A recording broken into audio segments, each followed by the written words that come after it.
Good afternoon, Cecil TV. I'm Grant Hanley, your political correspondent. Joining me today is the one and only Doug Donnelly. Doug is our executive director at Cecil Public Media and helps oversee all of Cecil TV.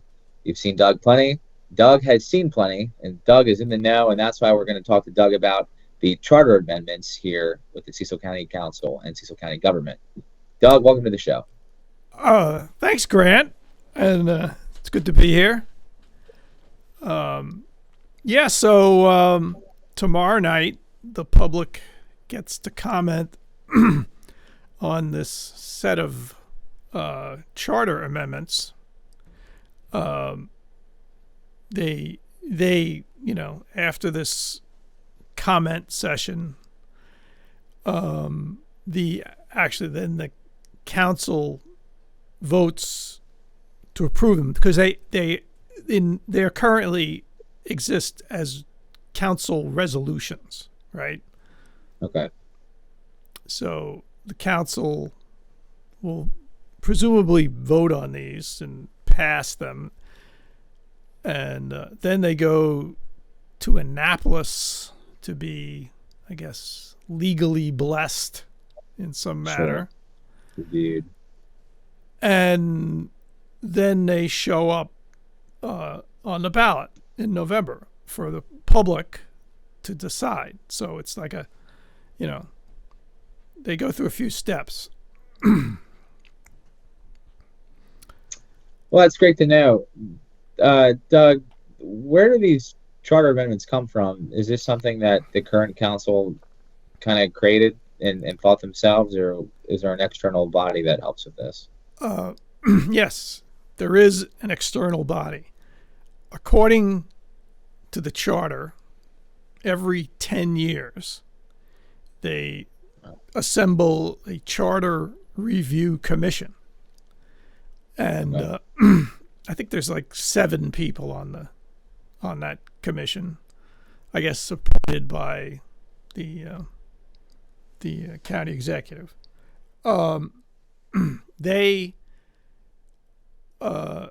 The way it works, without any external influences, I presume, they go through the charter section by section, looking for things that are unclear or out of date or need to be rewritten in the light of progress or whatever. So that's what happened, and I guess they got started like February of last year, and they finished up, I think, about a year later, and then they presented a report.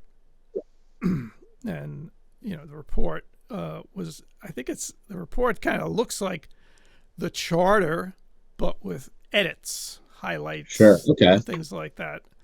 And on May 28th, the council went through these things. Now, the interesting part, the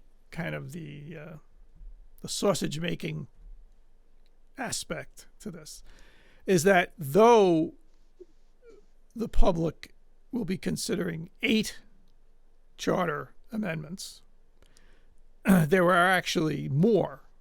The Charter Review Commission suggested more. So it would be interesting to talk briefly about the ones that didn't pass muster and what that process looks like. The ones that I find of interest there was a recommendation to, and this was actually reported on by the Whig, to create a 6th council district, and not only create a 6th council district, but to change the voting to being in district as opposed to at large. Meaning, if you lived in District 3, only you and your fellow district three residents would vote for that person, Right. for your council person. Kind of like the state delegate race. You only vote for 36 or 35B. You can't vote for out of district delegates. Right, right. Like other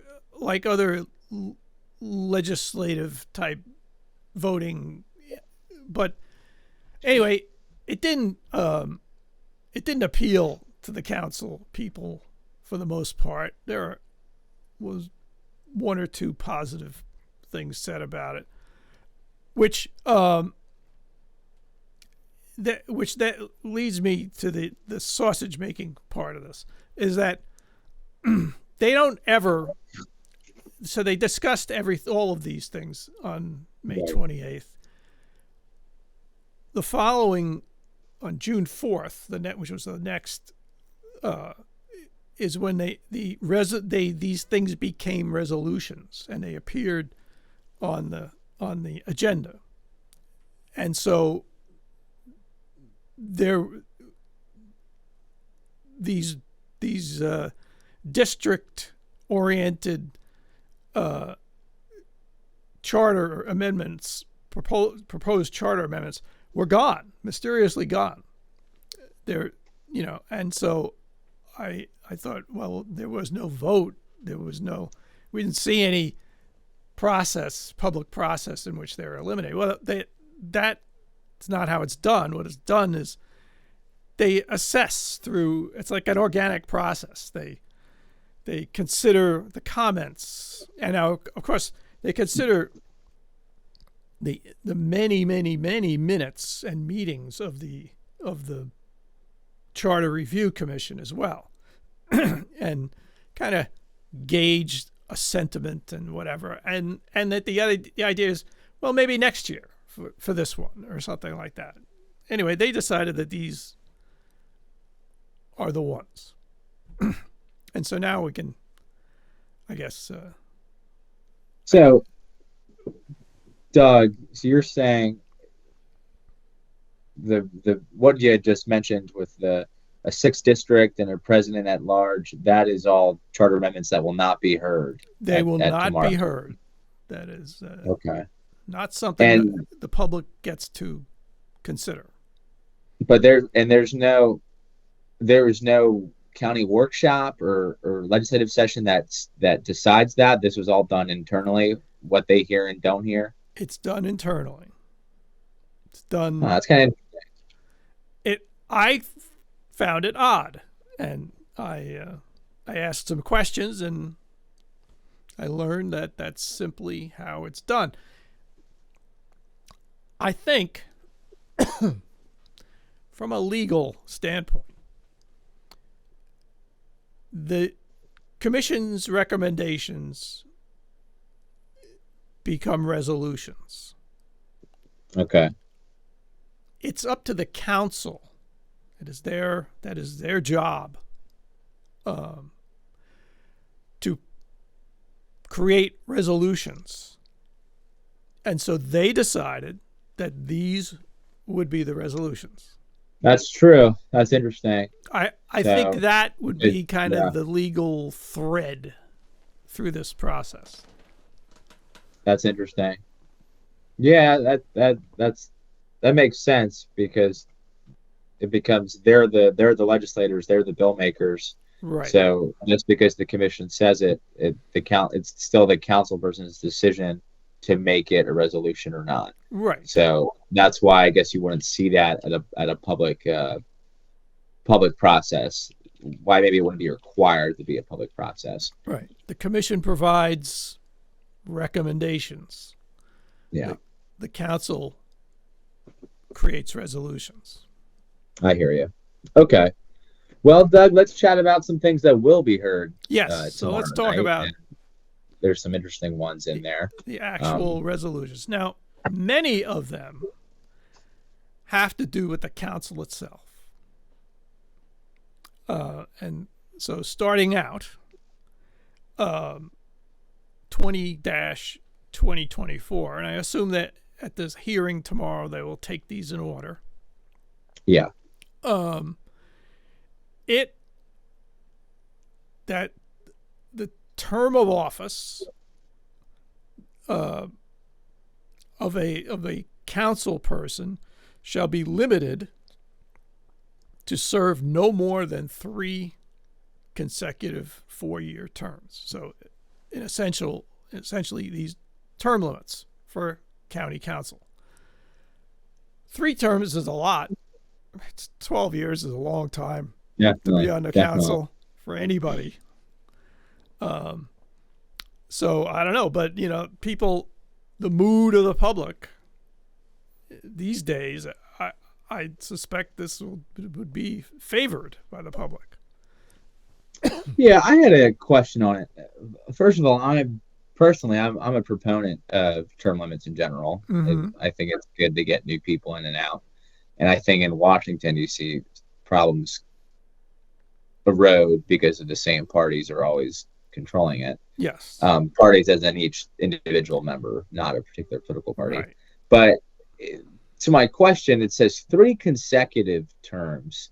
So could I be a county councilman for 2 terms, not run for the next term, and then run again? And what does that look like? I would say that would be possible, because consecutive means consecutive. So I could serve 3 terms in a row, take a term off, and then if elected, I could serve a term. It just can't be consecutive. That's interesting.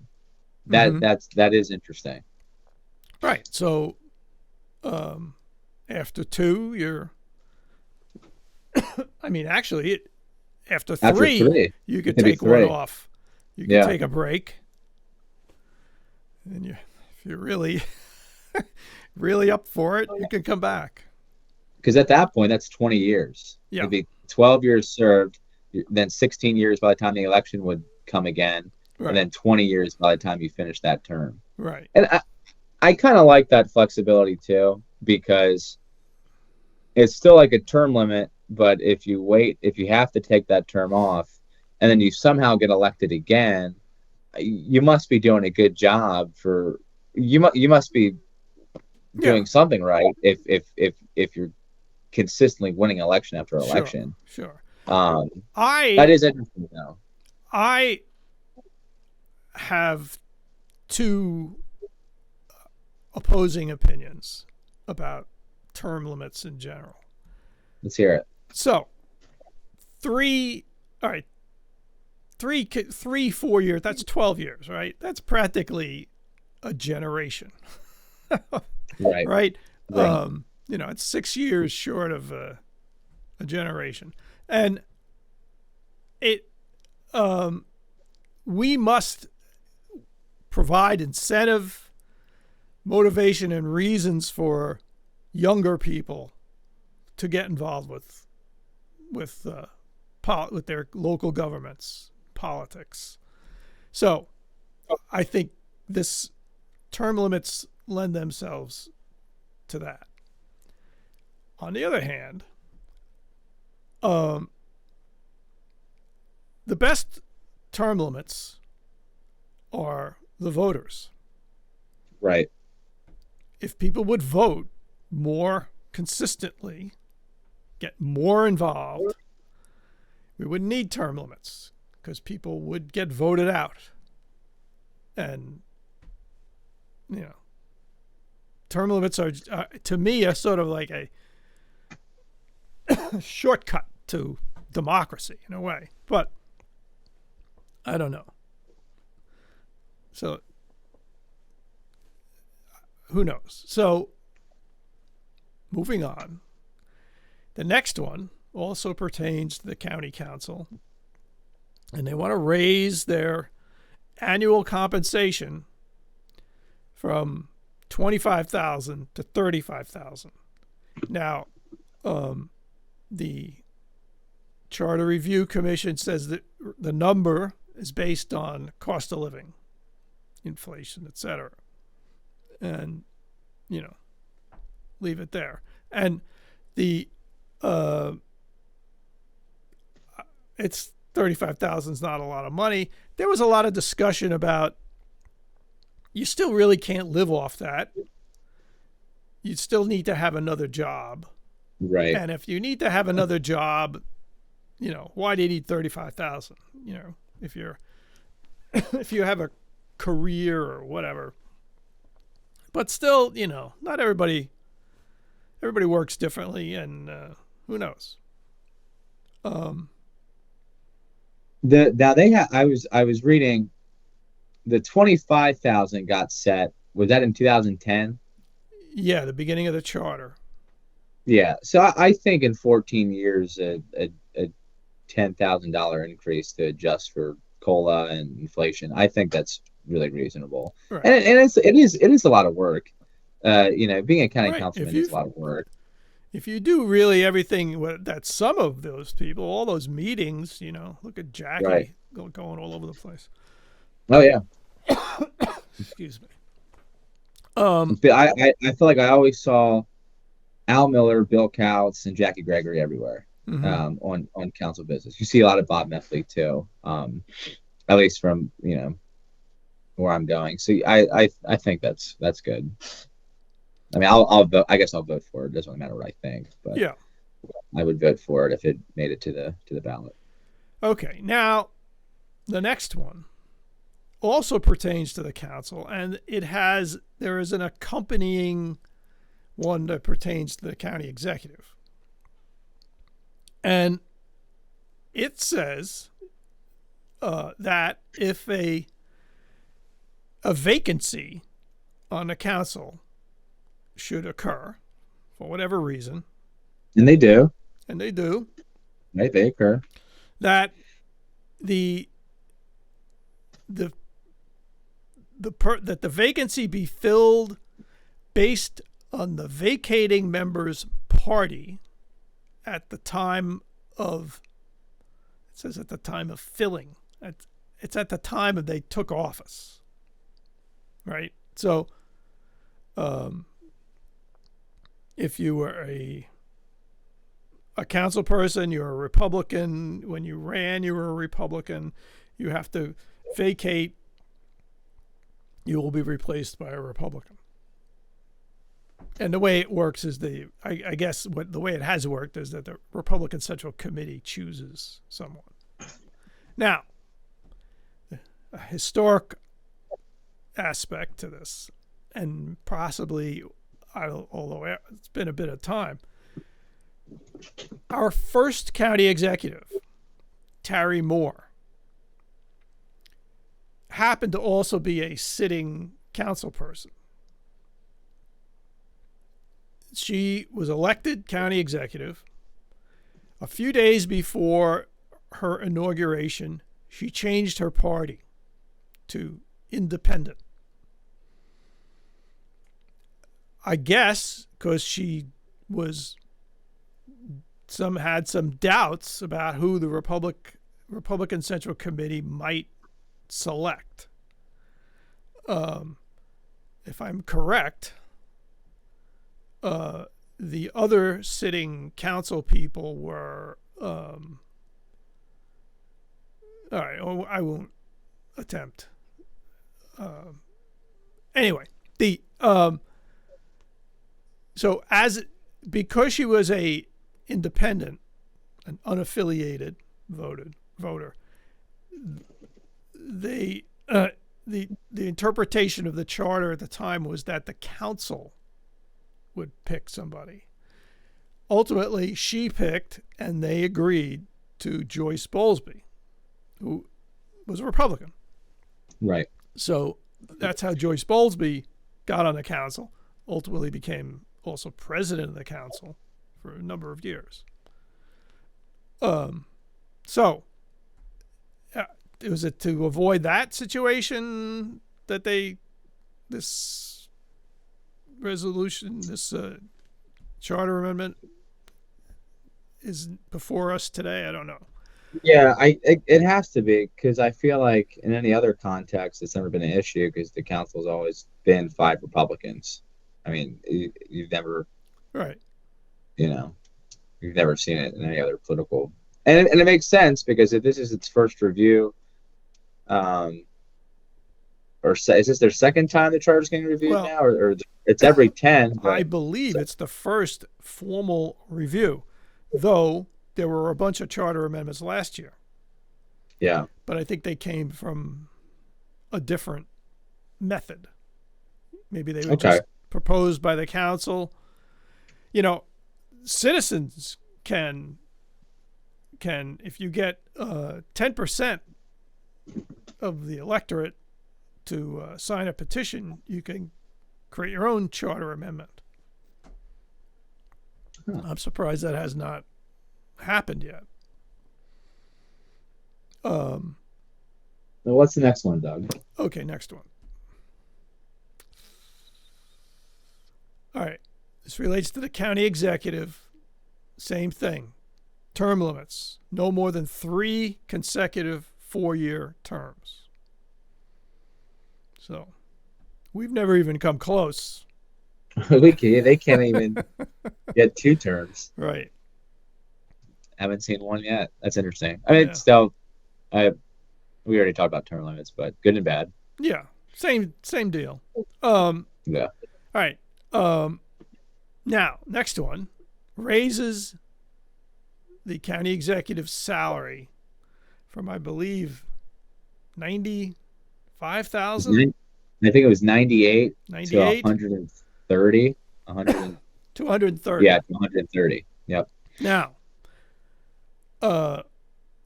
my feeling about this is, though it does also correspond to increases of cost of living, I would hope that it would attract more candidates, right? It's a,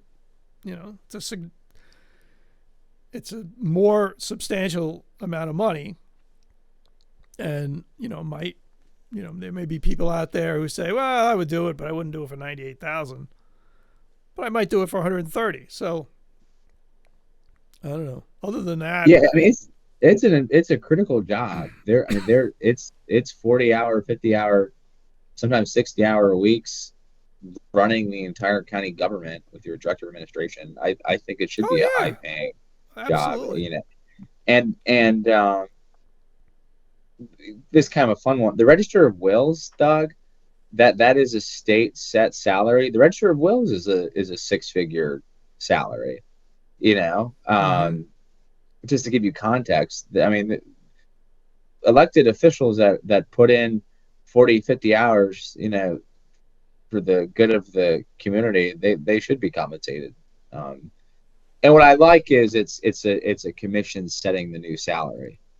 If you had the county executive recommending their own salary increase, the perception looks bad. It looks dodgy. But this is an independent commission who makes this acknowledgement. I like it. I like it a lot. Yeah. Okay. Now, the next one, as I said, is parallels the one for the council, in that a vacancy shall be Sure. filled based on the party of the vacating member. And it's as simple as that. Is it still the central committee that decides that? Yeah, I think it is. I Yeah. think it is. Okay, moving right along. There are only 2 more.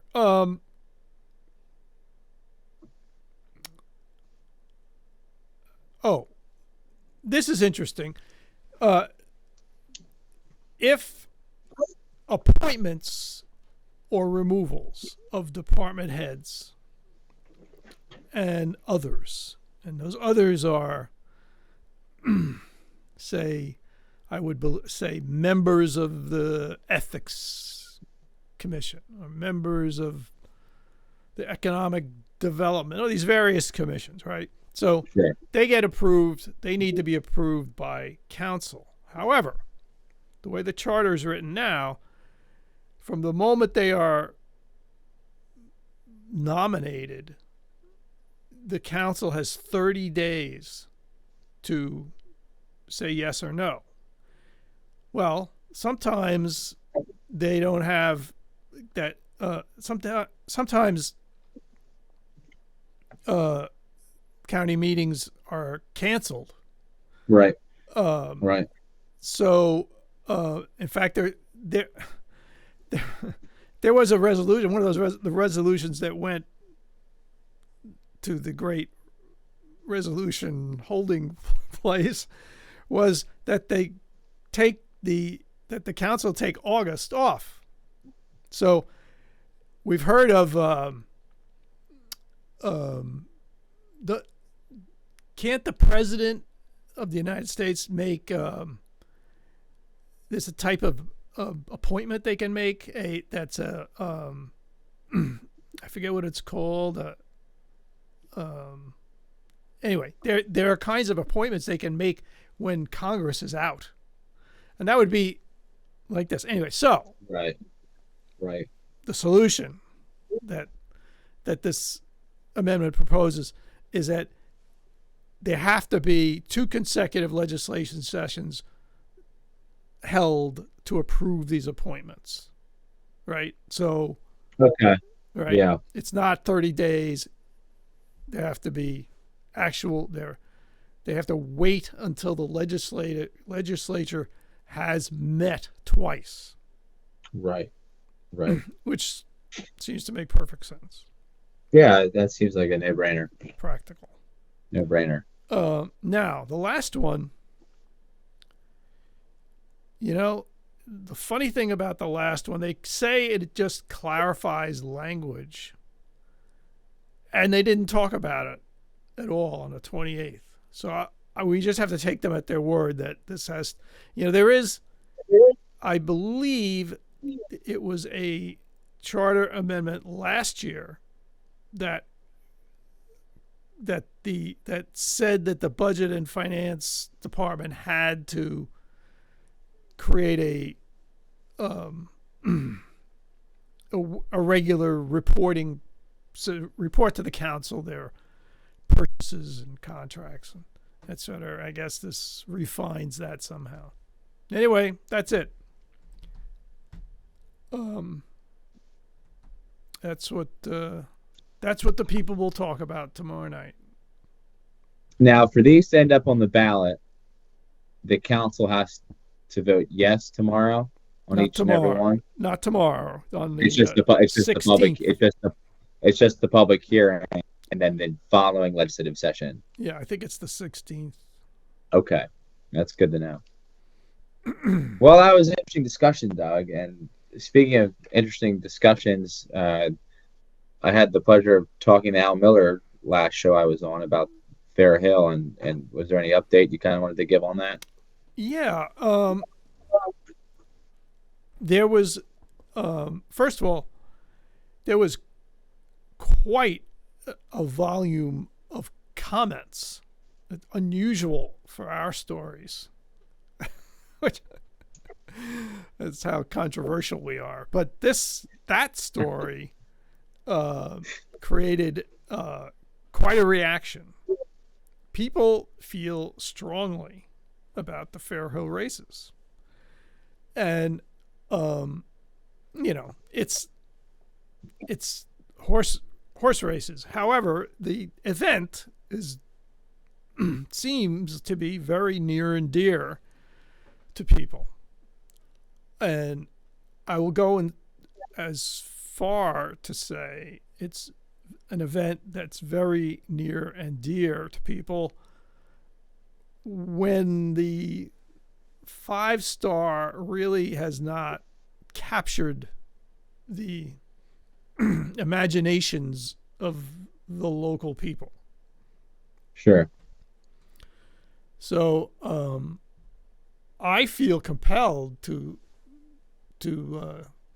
go forward with this story to find out really why, because no one's offering any explanation Right. as to exactly why there are no Fair Hill races. I mean, and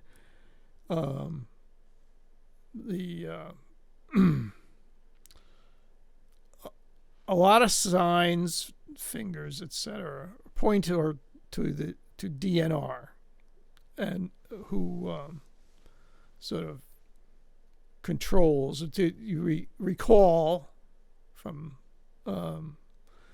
talking to Councilman Miller is that $20 million was spent prepping Fair Hill for the 5-star, but that included a resurfacing of the racetrack, which 5-star doesn't use, right? That track was used by the races and used as a turf training course for the tenants of the training center. Right. So anyway, we hope to find some answers, and we will keep our viewers abreast. Great. Well, Doug, as always, it's been a pleasure talking to you and spending some time with Cecil TV. Yep. Local news, local stories, always a great way. I hope you have a happy 4th of July weekend. Yeah, you going to the fireworks? Oh yeah, I believe the schedule is Town of Northeast has their fireworks on July 3rd. Town of Elkton has their fireworks on the 4th. Mm-hmm. And I think Chesapeake City might be Friday the 5th.